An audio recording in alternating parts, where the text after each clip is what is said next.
Ladies and gentlemen, today I want to dissect two manifestos. That is Ruto's manifesto and Wajakoya's manifesto. I'll do them separately, but I want to start with William Samoei Ruto's manifesto. And I'll start by posing a question to you, our viewers. How many of you in this channel can trust William Samoei Ruto with land? How many? How many people can support William Samoei Ruto with our economy?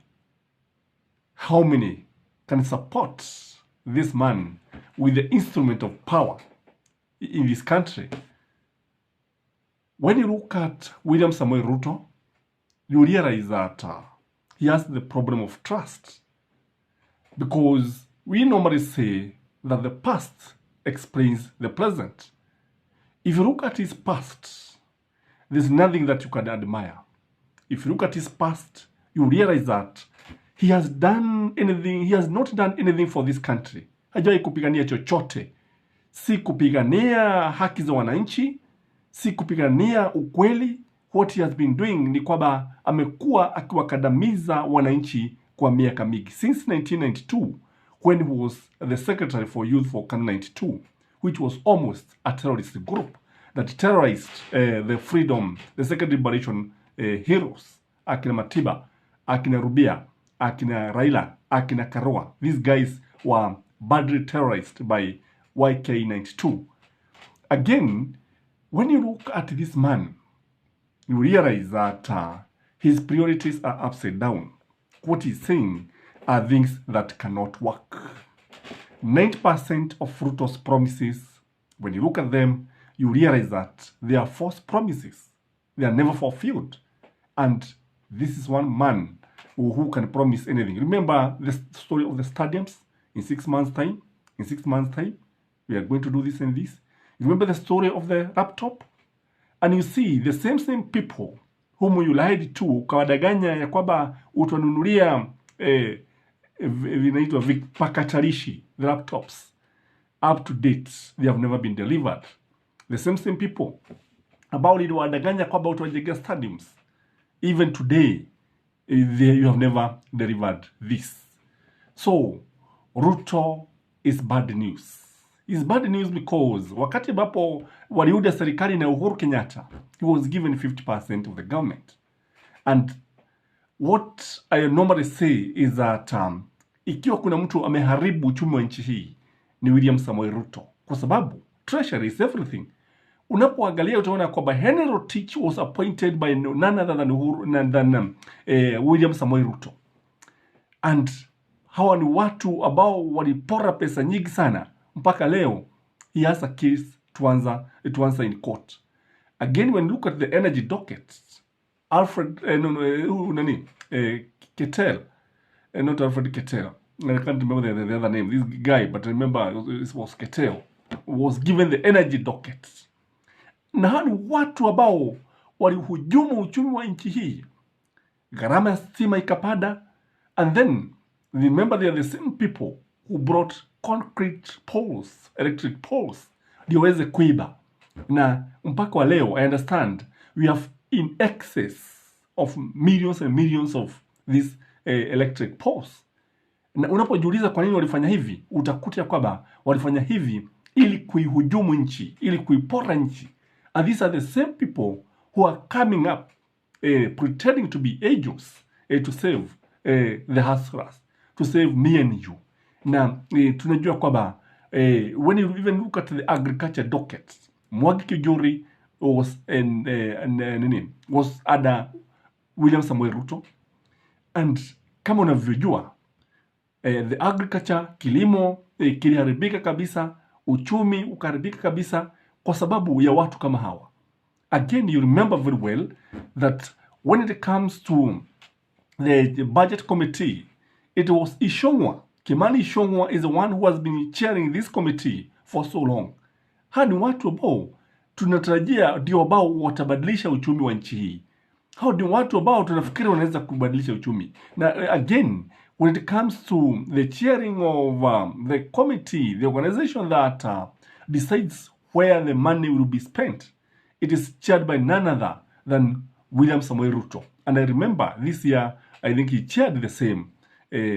Na kama tunavyoona ni kwamba, in fact, he's the one who decide how much money will be distributed to various ministries and so on and so forth. And you remember, the same person is the one who is denying the same government ambayo anaongoza. Na utajiuliza maswali mengi. Again, when you look at the Jubilee Manifesto, one thing that you realize is that nothing very true was fulfilled. Very little was achieved. I think less than 10% of what they had promised. And you remember, William Samoei Ruto was on the front line. In fact, he was the mouthpiece of Jubilee. And then the same person anakuja na kutuahidi vile ambavyo atabadilisha uchumi. Remember that this man is a tribalist. Is a tribalist kwa sababu amewahi kusikika akisema vile ambavyo atawafurusha Wakikuyu. Akasema kwamba Wakalenjin wana shida nyingi sana na Wakikuyu. And then he was lamenting that the Kikuyus went to Rift Valley. Wakaenda mpaka na majina ya Kiabu. And I think he was talking about Cherengani. And this is the worst tribalist I've ever seen. Again, when you look at William Samoei Ruto and his Kalenjin people were against more university vice chancellor coming from another community. They were saying it must come from the Kalenjin community. And again, when you look at the appointments that was given by Uhuru Kenyatta, 50% of his appointees were from the Kalenjin community. So these are tribal bigots. Na huyo ndiye ambaye tunasema ya kwamba ndiye ambaye anaweza kuleta mabadiliko.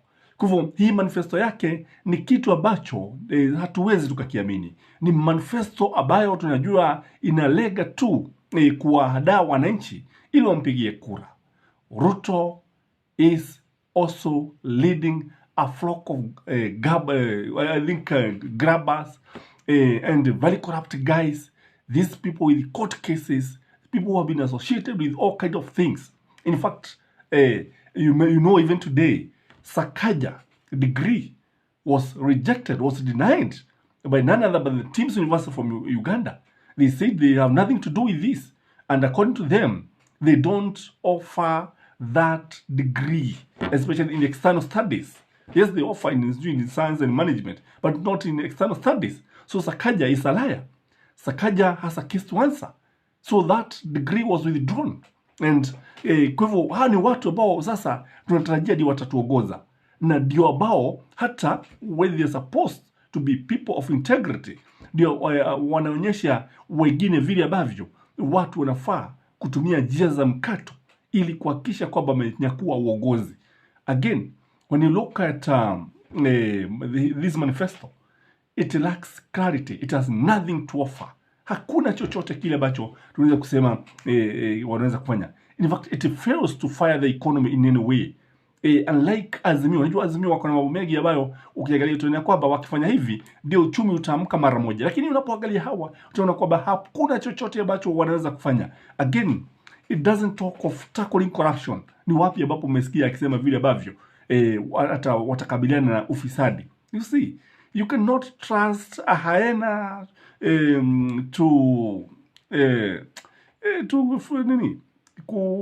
kuongoza kesi ya kodoo. Huwezi.